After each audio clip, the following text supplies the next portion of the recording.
невозможно устоять. Невозможно отказаться от такой выпечки. Друзья, сегодня мы с вами приготовим всеми любимые пирожки с капустой на сдобном дрожжевом тесте. И приятным подарком для вас будет совершенно простой рецепт, при котором нам с вами не потребуется ставить опару и не надо будет долго вымешивать тесто.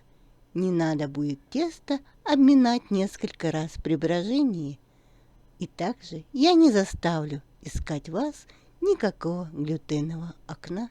Если вы никогда не готовили пирожки, то вам надо их начинать готовить именно с этого рецепта. Пирожки получаются необыкновенно вкусные, а тесто легкое, нежное, воздушное, как пух. Настоящие пуховые пирожки. Мои гениальные зрители, я рада вас видеть на канале Записки пользователя или вы гениальный кулинар. Меня зовут Пульхерия. Подписка, лайк, и мы приступаем. Для приготовления сдобного безопарного дрожжевого теста нам понадобится 900 граммов муки высшего сорта, 3 яйца, 70 граммов сливочного масла, 70 граммов сахара, молоко 500 миллилитров, 1 чайная ложка соли и 11 граммов сухих моментальных дрожжей. И прежде всего мы с вами должны подогреть молоко до температуры 38-40 градусов Цельсия. Для этого переливаем его в кастрюлю и ставим на плиту. Добавляем молоко, подогретое дрожжи. Размешиваем их. Добавляем сахар и соль. Яйца разбиваем в кастрюльку, чашу. Взбиваем их венчиком. Соединяем яйца с молоком, дрожжами, сахаром и солью. Все перемешиваем венчиком. Сливочное масло перекладываем в маленькую кастрюльку или в чашечку и подогреваем его на плите. Масло у нас должно быть в сметанообразном состоянии. Теперь муку мы частями просеиваем в чашу для замеса теста. И теперь жидкую составляющую мы вливаем частями муку и перемешиваем. И снова вливаем и снова перемешиваем. И до тех пор, пока не вольем всю жидкость. Теперь мы в чаше замешиваем вручную. Дальше мы перейдем к замесу на рабочей поверхности. Рабочую поверхность мы присыпаем мукой и продолжаем замес теста на столе.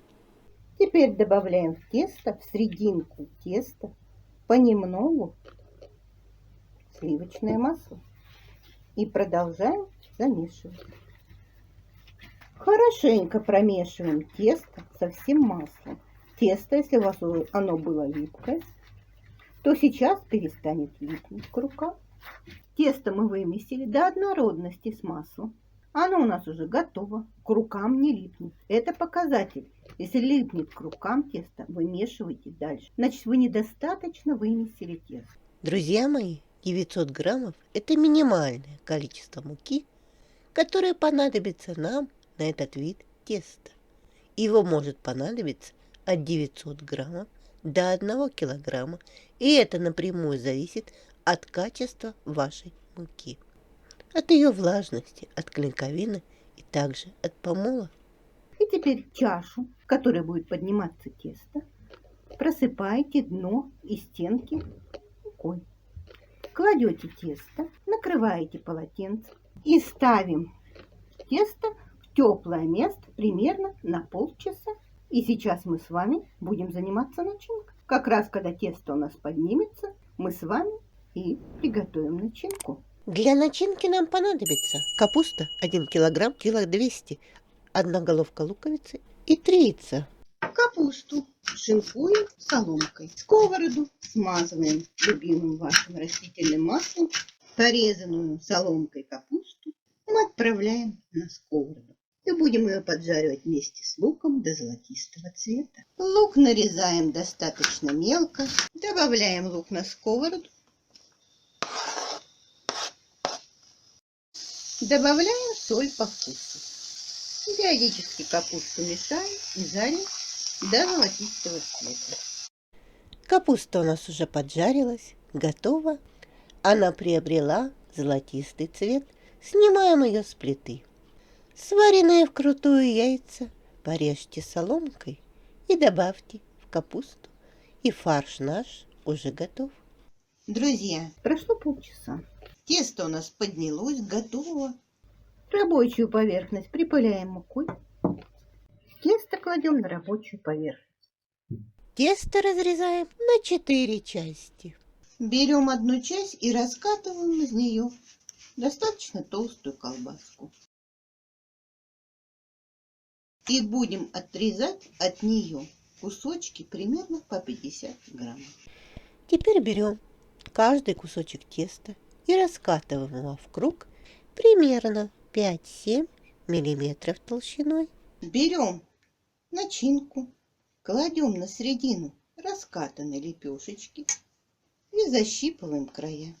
Теперь берем двумя руками ее и шов делаем вниз и формируем пирожок. И кладем его на противень, на который постелите пергаментную бумагу.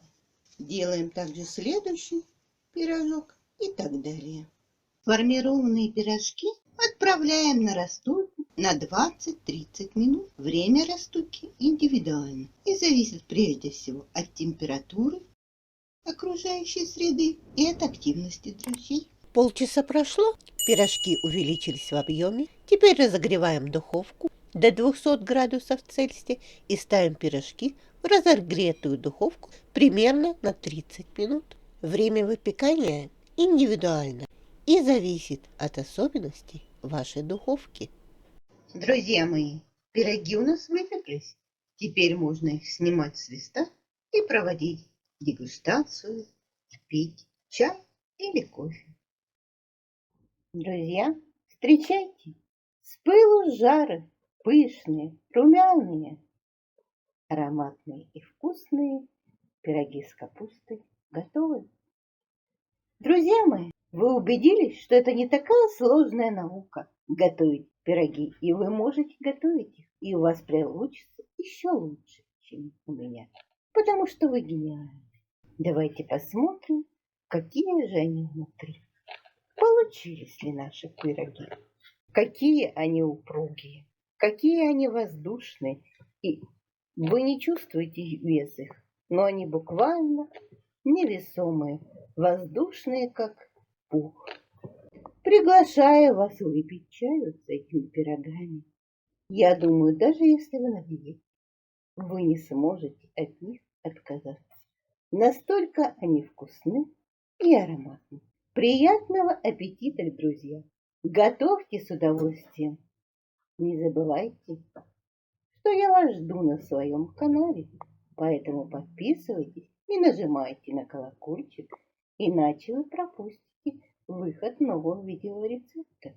Ставьте лайки, пишите комментарии, а я с вами прощаюсь. А вы делитесь этим видео со своими друзьями в социальных сетях. С вами была Пульхерия.